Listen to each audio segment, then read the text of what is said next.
Hey guys, it's Jason. Welcome back to the game room. So in today's Variant Hunter episode, while we're focusing on Threads of Fate, in reality, if it was just that, it'd be about a 40-second video.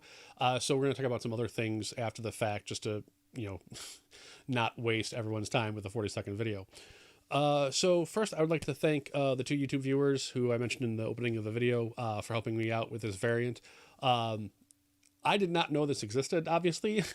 And it was a really cool find. And after doing the usual variant hunter type experiments and research, they were correct in their original assessment that it was basically just a reprint and the like. So let's get down to it. If you have no idea what I'm talking about as far as Threads of Fate, it is this adorable little RPG from Square. Really nice artwork. The girl has a little boomerang type weapon. The guy's got a sword, typical stuff. And in the original print run for the game, the disc came in this gorgeous, shiny turquoise blue artwork style. And what my friendly, very helpful viewers discovered was that there was a reprint of the game that came in the new white version. Now, when this was brought to me, as is the case with any possible variant mention or discovery, I freaked out, thought it might be a misprint because, possibly missing the blue ink and so forth. So I immediately bought this missing manual one and obviously a replacement case, just in case it was crazy, I hate to say crazy rare, but like if I might never see the misprint again. So have you.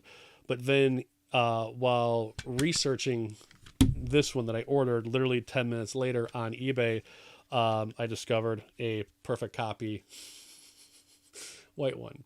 So clearly it is not a misprint. It is just a reprint. And as I can't remember your guys' names. I'm sorry, I was recording this. It's Eureka and I think Sam maybe.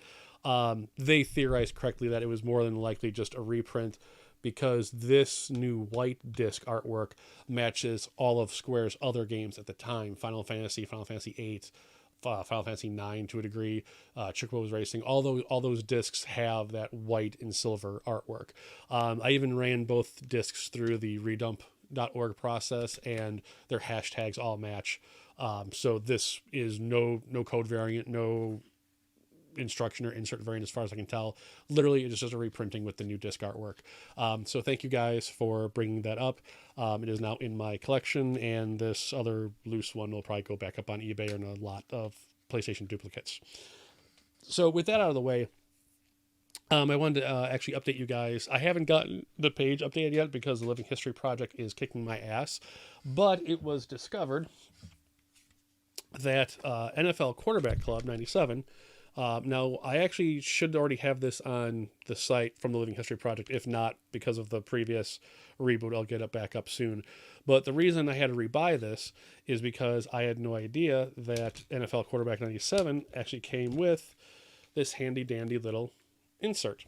And what it is it's essentially just a mini poster for all the controller commands for, depending on if you're offense, defense, special teams, etc. Just like kind of like how Madden 97 had with its poster of moves.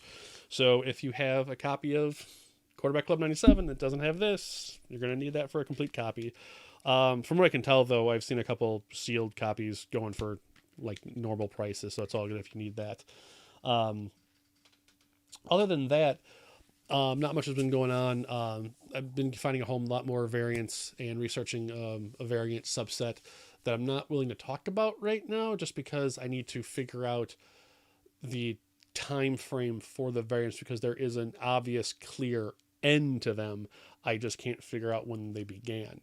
That aside, there's also some really cool things. You can probably tell that like it's a big mess behind me. Besides the Living History Project and having not filed those games back in yet, months ago, I think it was a year ago almost, one of my shelves collapsed and couldn't be repaired. And at the time, I basically just used these little divider boxes and banker boxes to store stuff until the time came and I would replace the shelf or what have you. And I finally got sick of walking and stepping around over everything on the floor. So I finally did buy a brand new shelf. And funny story, I set a new land speed record for stupidity, and in building this $100 shelf, I unintentionally snapped it in half because as I was putting the backing pieces on, I slipped and basically like elbow DDP'd it in half. Whole bunch of Gorilla Glue later, got that fixed. Went to then put the backing boards back on, but I couldn't lay it flat because it was still being glued together. So I went to use masking tape to hold it in place while I put the nails in, and the masking tape didn't catch, and the backing piece fell and split in half.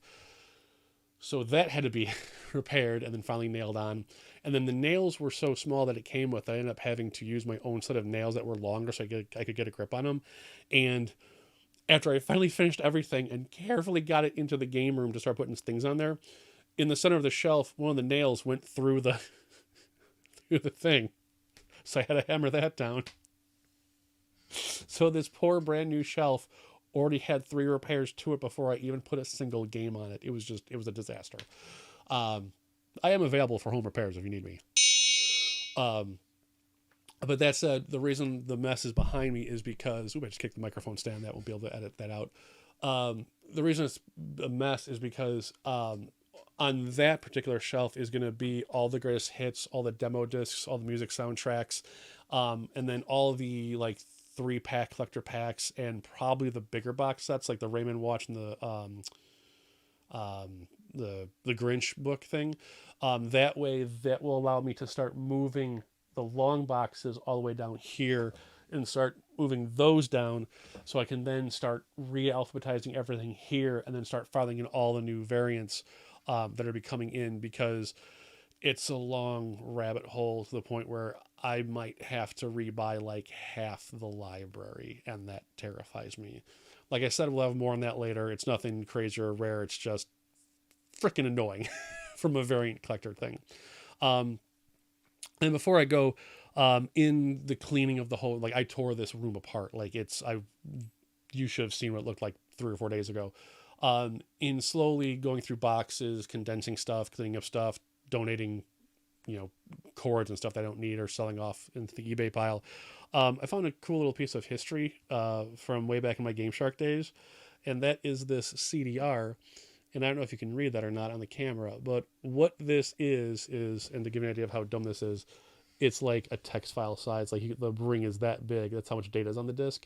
This was literally Game Shark's anti-mod defeat for the PlayStations that had the mod detection.